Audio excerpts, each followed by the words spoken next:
Olá pessoal, tudo bem? Bom dia, boa tarde, boa noite para você, bons estudos. Daremos continuidade no nosso assunto sobre Tribunal do Júri. Hoje nossa terceira aula sobre Tribunal do Júri, né? Nós estudamos a primeira e a segunda aula falando mais especificamente da parte dos jurados, né? Uma parte mais geral. E agora nós, a partir desta aula, estudaremos o processo em si, o desenrolar do processo no tribunal do júri, né?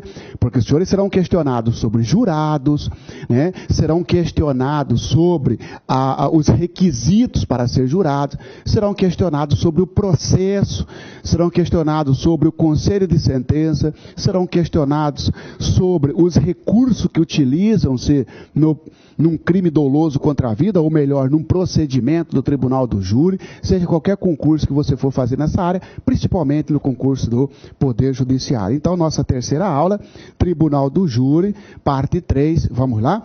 Hoje nós estudaremos, então, a instrução preliminar, né? A acusação e instrução preliminar, chamado de iudício accusationis. Olha só, pessoal, o que é isso, professor? Só para você ter uma ideia, né? Vai para o tribunal do júri, ou vão para o tribunal do júri, os crimes dolosos contra a vida, né? Homicídio, seja ele na forma tentada ou consumada, infanticídio, aborto, auxílio ou instigação ao suicídio, os crimes dolosos contra a vida. Muito bem. Quem julga esses crimes são os jurados, ou seja, é o povo.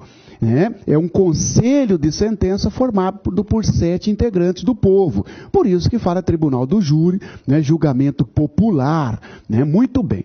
Só que para o réu chegar lá e sentar na frente dos jurados, tem todo um procedimento. Passa-se por fases. E a primeira fase, e essas fases, melhor dizendo, são duas. Nós temos duas fases, por isso que fala procedimento escalonado. O Tribunal do Júri é um procedimento escalonado, onde nós temos a primeira fase e nós temos a segunda fase. Muito bem. A primeira fase é a instrução preliminar, é o judício, né, ou iudício accusationis, né? E depois vem a fase do plenário, né? O mérito, onde será julgado pelos jurados. Aqui nesta fase, não atua jurado. Não atua jurado. Aqui nesta fase, quem conduz é um juiz singular, tá? Esse juiz singular é o responsável para instruir o processo, vai ouvir as testemunhas, e quando chegar no final da primeira fase, esse juiz singular, se entender que há indícios de autoria, se entender que há prova da materialidade de um crime doloso contra a vida, manda o sujeito para o tribunal do júri, manda o réu para ser julgado no tribunal do júri. Estudaremos agora esta primeira fase, ok, pessoal? Estudaremos agora esta primeira fase. Quem conduz esta primeira fase? Os jurados. Falso. Esta primeira fase é de atribuição do juiz singular. Você que está me ouvindo, você passou no concurso, você é juiz de direito. Você pegou um processo de um crime doloso contra a vida, no homicídio, para você conduzir.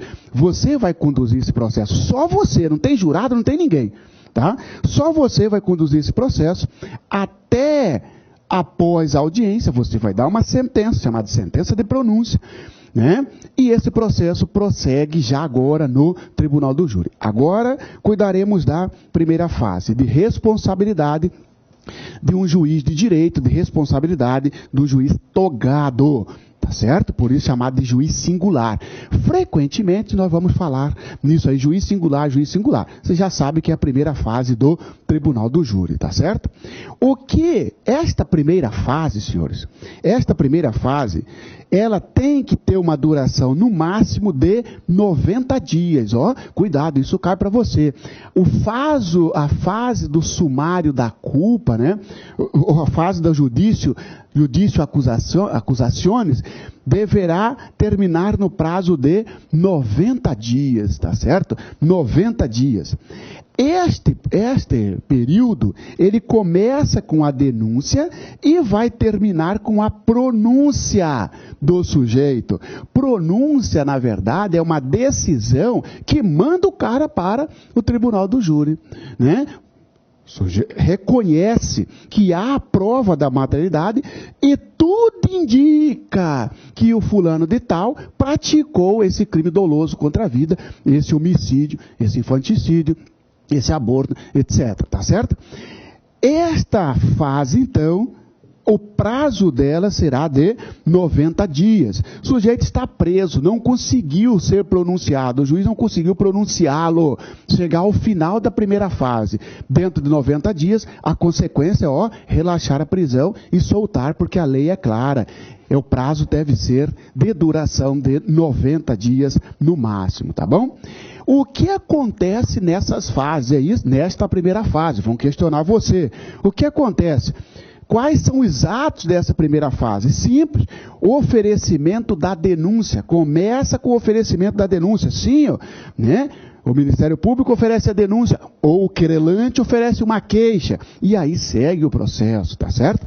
Após o oferecimento da denúncia, né, o juiz vai receber a denúncia.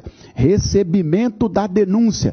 Se perguntarem para você, qual recurso cabível contra a decisão que recebe denúncia no tribunal do júri? Não tem recurso. Não tem recurso. Não há recurso. A decisão que recebe é irrecorrível. Pode marcar tranquilamente de olhos fechados. Decisão que recebe denúncia no tribunal do júri, irrecorrível, né? Poderá até ser possível impetrar habeas corpus, mas habeas corpus não é recurso, tá bom?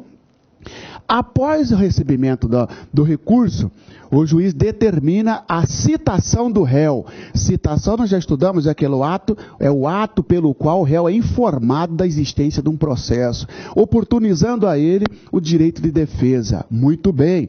Após a citação, que você sabe, nós já estudamos a espécie de citação pessoal, por carta precatória, por carta rogatória, por edital, por hora certa, né? Após a citação, vem a defesa do réu, né? O advogado faz uma defesa no prazo de 10 dias a contar da citação. Qual é o prazo para a defesa, para o réu responder à acusação? É a primeira oportunidade dele se defender. 15 dias, falso. 30 dias, falso.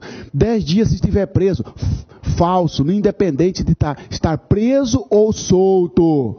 Né? O prazo será de 10 dias, independente de preso ou solto. Muito bem, tá?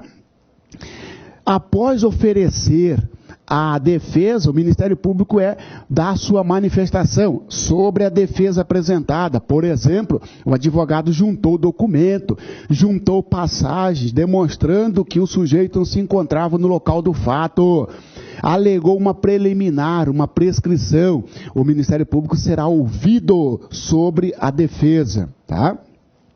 Em seguida, o juiz, colhendo a manifestação das partes, ou seja, já com a defesa e já com a manifestação do Ministério Público, manda realizar, ou seja, a realização de diligências e inquirição de testemunhas. Opa!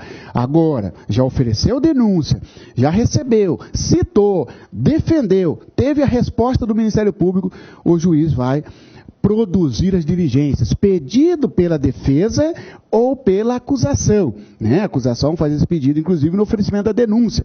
Aí, marca também a audiência para ouvir todos os envolvidos, ou seja, vítima, se possível, por exemplo, uma tentativa de homicídio, né? As testemunhas, peritos e tudo mais, tá? Essa audiência, o juiz marca ela no intervalo de 10 dias no tribunal do júri, né? O juiz recebe a manifestação do MP, ele marca então para 10 dias. Então ficou desse jeito. Você tem que lembrar assim, coloca essa linha no tempo para você. Como funciona a primeira fase? Oferecimento da denúncia, o juiz recebe a denúncia. Professor, o juiz está obrigado a receber a denúncia? Não, ele pode rejeitar a denúncia. E se ele rejeitar a denúncia, não receber, qual recurso cabível? Recurso em sentido estrito. Nós estudaremos aqui. O recurso cabível contra a decisão que recebe denúncia é recurso em sentido estrito. Falso. Contra a decisão que recebe não cabe recurso. Recurso em sentido estrito contra a decisão que rejeita. Você é juiz, analisou a denúncia do Ministério Público e falou, não, isso aqui não está devidamente, não está dentro da conformidade do artigo 41 do CPP, o Ministério Público não narrou o fato, Por exemplo, você rejeita a denúncia, eu sou do Ministério Público, eu quero recorrer, qual recurso cabível? Recurso em sentido estrito, da decisão que rejeitou denúncia, decisão que recebeu denúncia, não cabe recurso. Recebeu a denúncia, o juiz manda citar o sujeito, vem a citação. Esta citação, você já sabe como que é. No intervalo, depois da citação, num prazo de 10 dias, vem a defesa do réu, tá certo? Depois o Ministério Público é ouvido, o MP dá a sua manifestação, Ouça-se o Ministério Público e depois o juiz manda fazer as diligências e depois o juiz marca audiência de instrução e julgamento. Olha só, denúncia, recebimento, citação, defesa do réu, manifestação do Ministério Público, produção de diligência. Grava isso aqui, ó. Isto é, na primeira fase do Tribunal do Júri, é a fase preliminar. Tá certo? Você está vendo aqui na fase preliminar alguma situação aqui, absolvição do réu? Não. A absolvição vai ser mais para frente, depois da audiência. E isso difere do procedimento ordinário, do procedimento sumário, que lá no procedimento ordinário, lá no procedimento sumário é assim, ó, denuncia, o juiz recebe, faz a citação, vem a defesa e depois já vem a absolvição sumária, num procedimento ordinário ou sumário.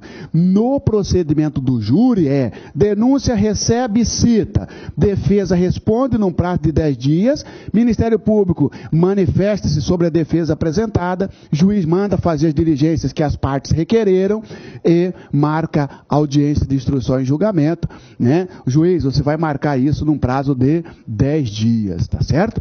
Tudo isso está dentro dos artigos que nós leremos agora para você. Vamos lá?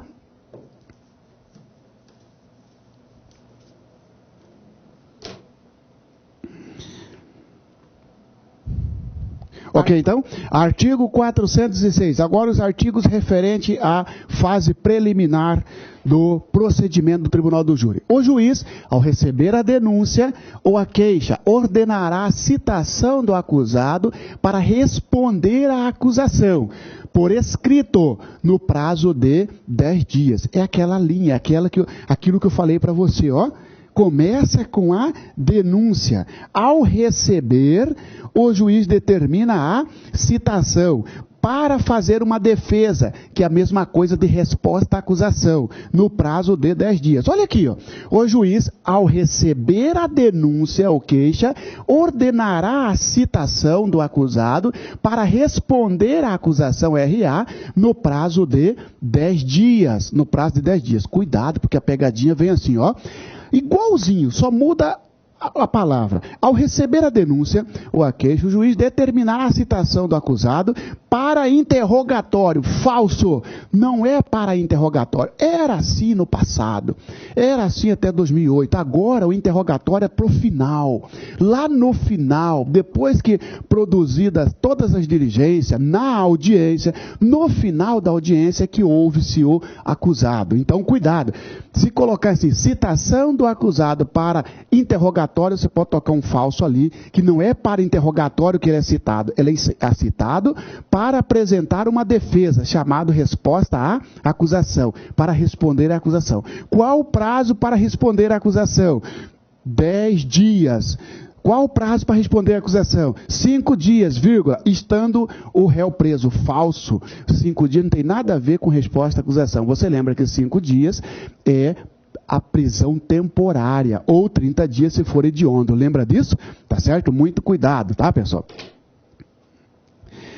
Parágrafo 1º. O prazo previsto no caput deste artigo será contado a partir do efetivo cumprimento do mandado ou do comparecimento em juízo do acusado ou de defensor constituído, no caso de citação inválida ou por edital. Olha só, pessoal, como é que começa a contar esse prazo? A partir do momento que o sujeito é citado. É citado significa o quê? Ele recebeu do oficial de justiça a citação. A partir dali está contado o prazo de 10 dias para ele. Cuidado com aquela pegadinha dizendo, então, o prazo para apresentar defesa será contado a partir da juntada do mandado. Significa que o oficial de justiça volta por fora, demora 5, 6 dias para juntar no processo e a partir daí começa a contar o prazo negativo.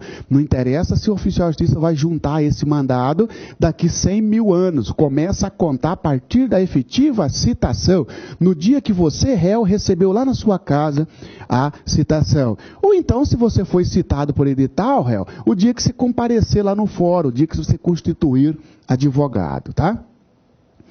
A acusação deverá rolar testemunhas, até no máximo de 8, na denúncia ou da queixa. Vamos perguntar para os senhores. No procedimento do tribunal do júri, quantas testemunhas poderão ser arroladas, poderão ser ouvidas? 8 para a acusação e 8 para a defesa. O Ministério Público pode arrolar 8 testemunhas. O réu pode arrolar 8 testemunhas, tá certo? Tá? E excluindo os informantes, evidentemente. Então, cuidado, ó. Pode 8 para cada lado, tá certo?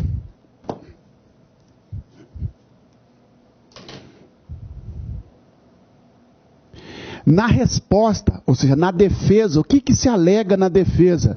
Na resposta, o acusado poderá arguir preliminares e alegar tudo que interesse à sua defesa, oferecer documentos e justificações, especificar as provas pretendidas e arrolar testemunha, até o máximo de 8, qualificando-as e requerendo sua intimação quando necessário. Significa dizer o seguinte,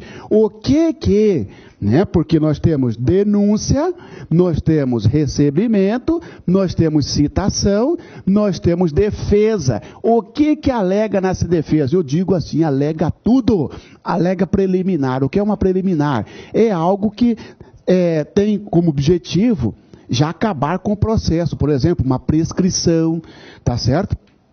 Pode alegar justificações, ou seja, qualquer alegações no sentido de beneficiar o réu, especificar as provas, por exemplo, a defesa quer que faça uma perícia, quer que junte documentos e arrolar testemunha, tá? Quantas testemunhas poderão ser arroladas? Indicadas 8 testemunhas fora os informantes. Quando você fala fora os informantes é o quê, Marciano? Por exemplo, arrola 8 testemunhas, mais o pai do réu, mais a mãe do réu, mais o irmão do réu. Então já deu 11? Sim, mas esses 3 são informantes, não conta no número de 8, tá? Então cuidado com aquela pegadinha assim, ó. No tribunal do júri poderão ser arrolados 8 testemunhas, vírgula, incluindo os informantes. Falso, excluindo os informantes. Informantes são aqueles que não prestam compromisso. As exceções serão processadas em apartado, nos termos do artigo 95 a 112 deste código, ou seja, do CPP. Significa o que, pessoal? Cuidado, eles trocam esses apartados e colocam assim, ó. As exceções serão processadas nos próprios autos. Falso, o que é isso? Exceções são situações que podem colocar fim ao processo ou mudar a competência, né? Mudar alguma coisa. Por exemplo, imagina que o réu já tenha sido julgado numa outra instância, numa outra vara, numa outro ramo da justiça. Ele, réu, foi denunciado na Justiça Federal por ter roubado um policial federal. Isto é crime federal, se o policial federal estiver em serviço, levou a pistola da União. Muito bem. O réu respondeu, foi condenado. 3 anos depois recebe uma nova denúncia, agora da Justiça Estadual. O advogado do réu vai fazer uma exceção de coisa julgada. Uma exceção de coisa julgada. Esta exceção será amarrado no processo principal. Isto que fala em apartado, ou seja, fora do processo principal. É como se formasse um novo processo. Só que não é um novo processo. Nós falamos em novo, um incidente processual. O processo principal está correndo, aí forma-se um paralelo. Isto que é o em apartado. Então, cuidado se colocar que as exceções serão processadas nos próprios autos. É falso, será em apartado, tá? Não apresentada a resposta, né? Ou seja, olha só, ofereceu denúncia, o juiz recebeu, mandou citar, não teve resposta, não teve defesa. E não teve defesa no prazo de 10 dias. Não teve não, então olha aqui, ó. Não apresentada a resposta, que é a mesma coisa de falar não apresentada a defesa, no prazo legal de 10 dias, o juiz nomeará defensor para oferecê-la. Não teve defesa por ausência de advogado, nomeia-se um defensor público que vai oferecê-lo no prazo de 10 dias, concedendo-lhe vista dos autos. Muito bem. Marciano, você recebeu uma citação. Você não fez defesa porque você não tem advogado. Você que está me assistindo, você é juiz. Você vai suspender o processo. Cuidado, não suspende o processo. Você manda esse processo para um defensor público. Você nomeia um advogado para fazer isso. O advogado tem direito de pegar o processo, isso quer dizer, concedendo-lhe vista dos autos. Então a pegadinha aqui seria o seguinte: se não apresentar defesa, os autos ficarão suspensos e também ficará suspensa a prescrição. Pode tocar um falso. Não apresentado defesa, será nomeado defensor para o acusado. Mesmo que ele seja rico, Marcelo, mesmo que ele seja rico, porque não pode tocar o processo sem essa defesa, tá? Apresentada a defesa, o juiz ouvirá o Ministério Público ou o querelante sobre preliminares e documentos no prazo de 5 dias. Vamos para a linha do tempo. De novo, olha aqui, ó. Opa, Ministério Público ofereceu denúncia, juiz recebeu, fez a citação, houve a defesa. Opa, apresentada a defesa. Aqui nós temos um prazo de 10 dias. Vai ao Ministério Público o processo, que tem o prazo de 5 dias. Para quê? Para o Ministério Público falar sobre preliminares ou falar sobre documentos alegados ou juntados pela defesa. Eu aleguei uma prescrição, o Ministério Público será consultado. Eu juntei um documento, aquele exemplo que eu falei, juntei uma passagem comprovando que o meu cliente não se encontrava no local. O Ministério Público fala sobre esses documentos. Tranquilo? Qual é o prazo para o Ministério Público falar sobre a defesa? 5 dias. Qual é o prazo para apresentar a defesa? 10 dias. Muito bem, tá?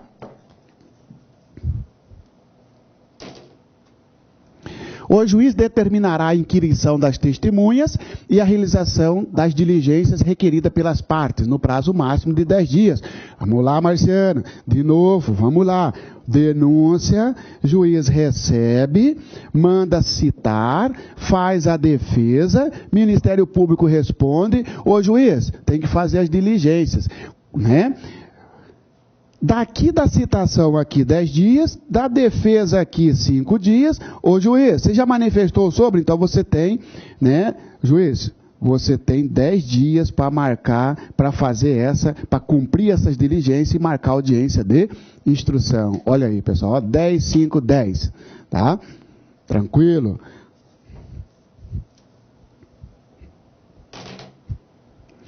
Audiência de instrução e julgamento. Opa!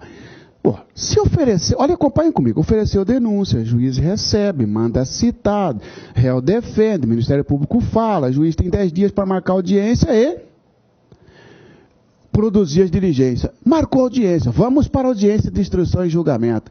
Quais são os atos processuais que ocorrem nessa audiência? Aqui para você acompanhar o seguinte, ó, acompanhe comigo, você vai ser servidor do Poder Judiciário, por enquanto, se Deus quiser, e de acordo com o seu esforço, você vira juiz. Então você, como servidor do Poder Judiciário, ou do Ministério Público, ou da Defensoria Pública, né, você tem que saber Quais são os atos que ocorrem nesta audiência? A audiência de instrução. Lembrando, senhores, que esta audiência não tem jurados ali, você concorda? Porque nós estamos na primeira fase do tribunal do júri, na primeira fase do procedimento do tribunal do júri. Por enquanto, está somente o juiz, só você conduzindo este processo. Você está preparando este processo para futuramente ele chegar ao tribunal do júri, aos jurados. Muito bem. O que acontece nesta audiência?